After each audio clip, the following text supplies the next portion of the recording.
Hi, Steve from the Stone Crafting Workshop here. I often get asked about the length of time it takes to do a rock tumble. I did one notable tumble with red Jaspers that took 12 weeks. And I think some people are taking it that, all rock tumbling takes that long. But in actual fact, how long a rock tumble takes depends very largely on the first choices you make before you even start tumbling your rocks. And if you make the right choices, you can speed the process up considerably. And I'll go through that process now and help you do a fast rock tumble without actually cheating at all.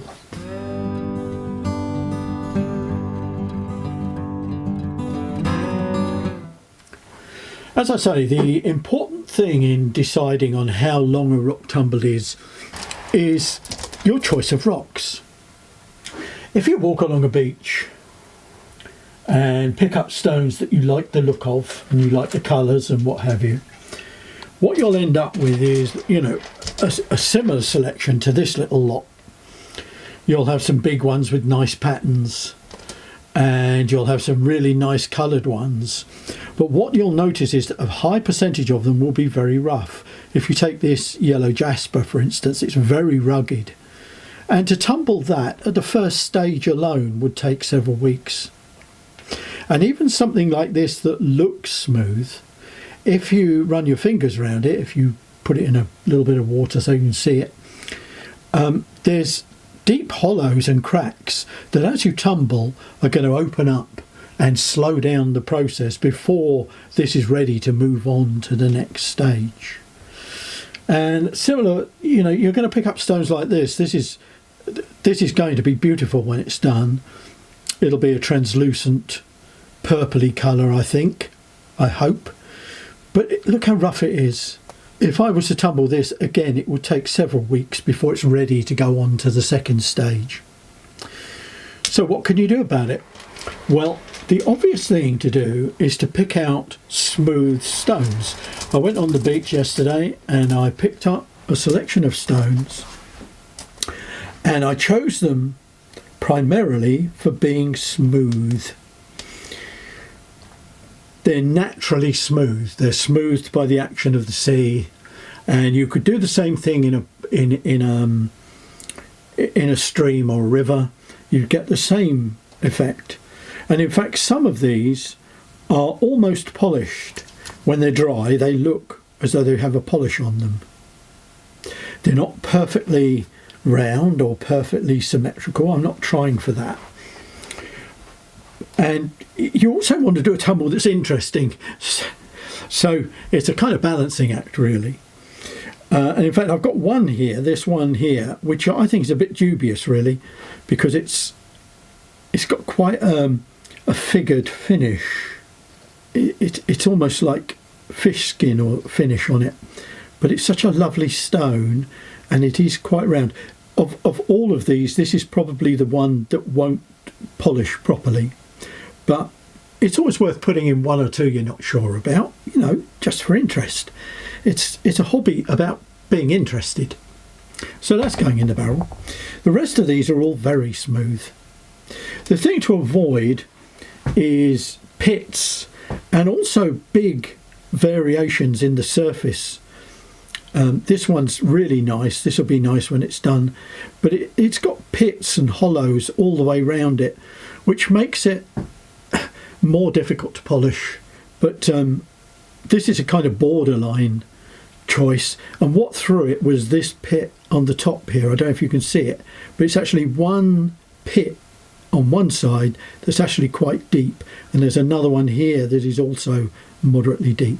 So because we're trying for a quick polish here, I'm being ruthless about the choice of stones up to a point, and the majority of these are very, very smooth already naturally.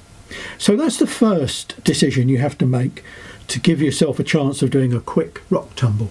It may seem obvious, but it's surprisingly difficult to do, because it means you're passing up really beautiful stones with lovely colours that you're not going to tumble. Things like that. That's going to be great when that's done, but it would take too long for this tumble. The second thing you have to do is to make sure that the stones you're choosing are hard enough to take a nice polish, and it's easy enough to do. I use a knife test. I've just got a Stanley knife and I just go through them and make sure that I can't scratch them, and you'll know after a little while. You'll get experienced enough, you almost have to just touch it and know. And in preparing for this video, I actually found 4 stones that were slightly soft, and here they are. If you watch that, can you see the dust coming off of the, it's actually a little bit of dust on the end of the knife blade. So, and I found 4 like that, so I've rejected those, and I've picked out another 3 light coloured stones, really nice, and they don't scratch. So, and what that means is that all of these stones are of a similar hardness. They're of agate type hardness. In terms of the mix of stones, I've read lots of things about, you know, all the stones should be 3/4 of an inch or an inch, or, you know, they should all be the similar size and all that. I haven't gone along with that at all. I get great polish on my pebbles, and very often I will throw in small stones like this at a later stage just to provide movement, and that works for me. So I've got a variety of sizes here. This Jasper, this red Jasper, is one of the larger ones. I've got 2 fairly large ones in here. This one's quite a pretty stone. It's very smooth to start with, so they're going in. And they're all going in. This is a 2-pound barrel. This is my National Geographic. And the next choice you have to make is on grit. If you're going for speed, then probably you need to go for silica carbide at this stage. Silica carbide is, I use a lot of aluminium oxide grits, okay, because they're cheaper and you can use more of them, you know, shovel it in because it's so cheap. But silica carbide is sharper when it starts out and will take that first skin off quicker. So let's go with silica carbide, and we'll use 80 grit. If you went for 60 grit, it would take you longer to wear the silica carbide down, and it would take slightly longer actually, yeah. And we don't need that because we've got fairly smooth stones. So I'm just putting 2 tablespoons of 80 grit silica carbide in and topping it up with a bit of water. You don't have to be too particular at this stage. The 80 grit silica carbide is very aggressive, so you don't need to worry if you've got a little bit of sand or grit in there or something, because that'll just wear away and disappear. So I'm going to put this on now, and I'm going to check this in about 3 days time, and then each day after that I'll check it. And the way I'll check it is I'll take a few out and wash them off and have a look and decide whether they're ready to go on to the next stage. I think this, at this stage, I expect this to take about 6 or 7 days. So join me back then. So this is them after just 4 days at the 80 grit stage. I've washed them and dried them, and I thought we'd have a quick look at what the results are. They're very smooth. The one stone I was worried about at the beginning, which was very not rough, but you know, the surface was quite pitted, has come out really smooth. It was this piece of Jasper. Just sadly it's got a slight hole in the back, but it's not a big deal. That's not a problem. It's a lovely bit of stone. There's a couple of interesting ones. These 2 little ones here, I don't know if you can see them, but they've actually highly polished around the rim on the flats here. And what's happening, I think, is they've been running around the inside of the barrel, and they've actually got a lovely polish just on those little bits of the rim, which just goes to show you that the grits break down as you're working with them, as you're tumbling, and get finer and finer and finer. I'm definitely going to now go straight on to the 400 grit stage. We're going to miss out.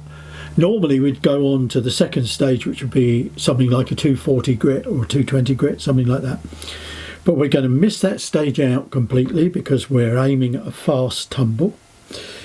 The only sign here that I can see whereby I would say really they needed longer in the 80 grit stage, there's two stones. This one here, it's still got bits of the outer white skin on it, and possibly here, so that probably could do with longer.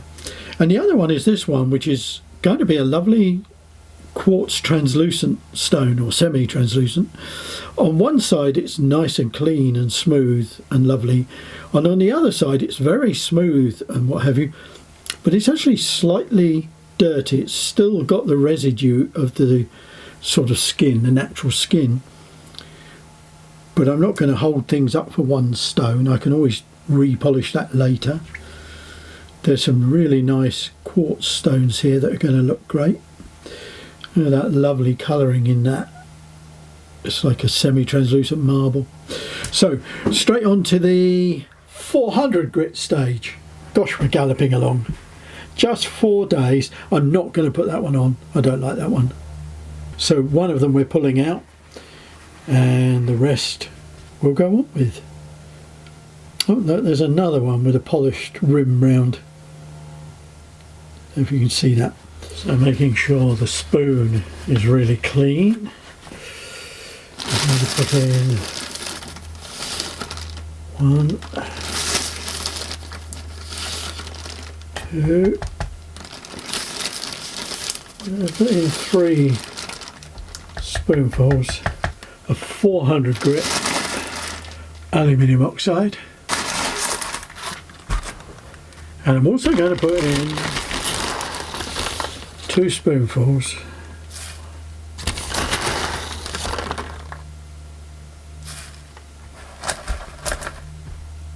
three spoonfuls of plastic beads, and then we're just going to put enough water to come just under the top level of stones, the top layer, just under that.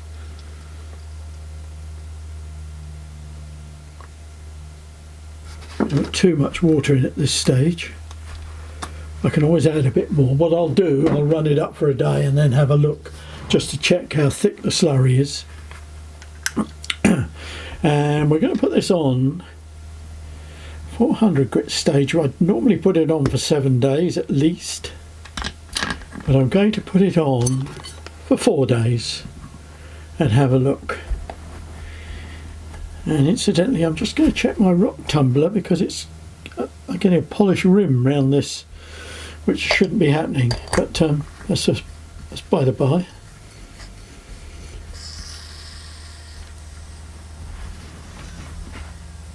So, all being well, come back in 4 days. So this has now been running at the 400 grit stage for just 4 days. I would normally run it longer than that, but we're in a hurry.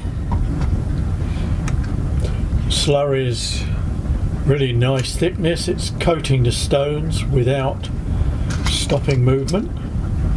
So let's have a look. I'll take a few of these out, wash them off and dry them, and have a look.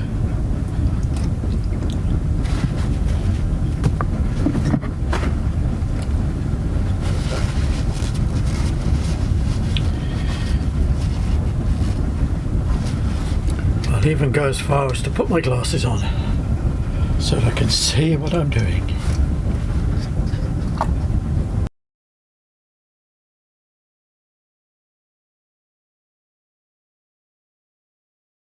In fact, that has got a little bit of a sheen on it. Can you see the light reflected on that one?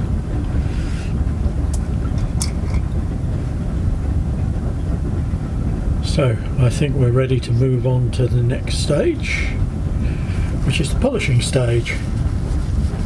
So, okay, I'm going to wash these out, thoroughly clean them, and then we'll come back when I load the barrel with polish.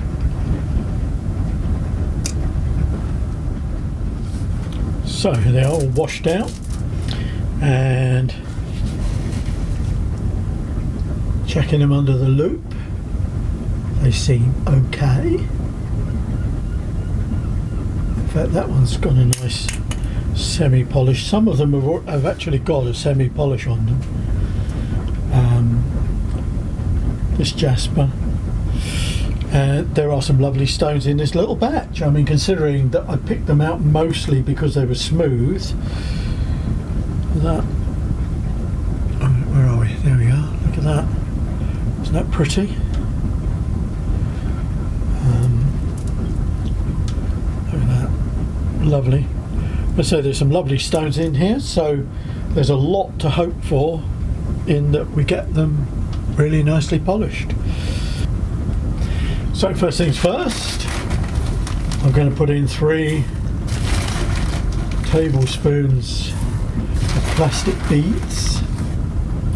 In part that's to provide cushioning between the stones, but it's also to make up some of the bulk lost in the process of tumbling, although in truth we haven't lost that much. Now the polish I'm going to use is tin oxide. In the UK, the one I bought is called Pot Malaysia, and it's 99% tin oxide. It's good enough for me. And I'm going to put 2 heaped tablespoons. If I was doing this normally, I would only put 1 tablespoon in if it was a normal run, but because we're in a hurry, I don't want to just put 1 in and then find they've not polished quite as well as we'd hoped and have to mess about. So if you were to use aluminium oxide in the UK, the coarsest, the finest aluminium oxide I can get is 1200 grit, and it would polish these, but it would take about 2 weeks. But it is cheap. It's very, very cheap. Zinc oxide would take at least a week and probably 10 days. Tin oxide is my favourite polish, and I'm not sure about cerium oxide. I haven't used it enough to have formed an opinion. So, just some clean water, not too much, down below the top level of the stones. You don't want it too thin, because then I think the polish doesn't cling to the rocks as they're moving around in the barrel. You can always add a bit of water later. It's more difficult thickening things up. And what I'm going to do, I'm going to put this on, and I'm going to check this in just 2 days. I'm not saying it'll be polished in 2 days, but I'm going to check it in 2 days. So, come back then. Well, I told you I'd leave these in for just 2 days and have a look at them. And I've just done that. They've literally been on for 2 days, tumbling with the tin oxide polish. And look at this. They've got a really nice polish. I was going to say it's not top drawer, but it's pretty blooming close. This is the rough Jasper that, if you remember, I thought might have been a problem, but in fact it's polished beautifully. There's a lovely dark brown reddy one there. Look at that. Look at the polish on that. I'm actually quite surprised myself. I thought it was going to take at least another couple of days in the polishing stage, bearing in mind that we skimped everything. So let's quickly reprise what we did. We did 4 days at the 80 grit stage, using silica carbide grit. We then jumped the 240 stage completely. We missed that out and went straight to 400, where we also had it on for 4 days. And again, I thought after 4 days they looked pretty good. Let's move on. And the 400 stage was aluminium oxide. And if you look back through the video, you'll see how much I put in at each stage. And then we put them on at the polishing stage using tin oxide. Now, I was fairly generous with the tin oxide in a 2-pound barrel. I put 2 tablespoonfuls, I think, if I remember right. But as I said to you before, tin oxide's one of my favourite polishes. It probably is my favourite polish. And look what a lovely finish it's given in just 2 days. And I didn't put anything else in. I didn't use any borax or soap or anything else. This was about as simple as it can get. So it just goes to show that if you're willing to spend the time to pick stones that are already very smooth to start with, you can actually do quick tumbles. That's 10 days, a 10-day tumble to get something that's a really good finish. And they've all polished really nice. Look at this one here. Look, really nice, lovely translucent, semi-translucent stone. Beautiful orangey marble type translucent stone. It's not marble, it is an agate, and just lovely. Even this rough one, this one, if you remember, was quite misshapen. You'd expect this one to have not done very well, but it's okay. It's really nice on that face in particular. It's really nice.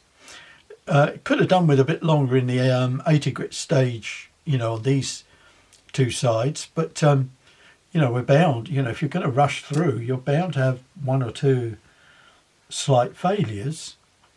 And this one I would have left in a little bit longer because it's slightly brownish on one side, which is the outer skin of the stone. I will throw that in on another tumble because I just think that's a lovely bit of stone. So there we are, a 10-day stumble, a 10-day stumble, a 10-day tumble.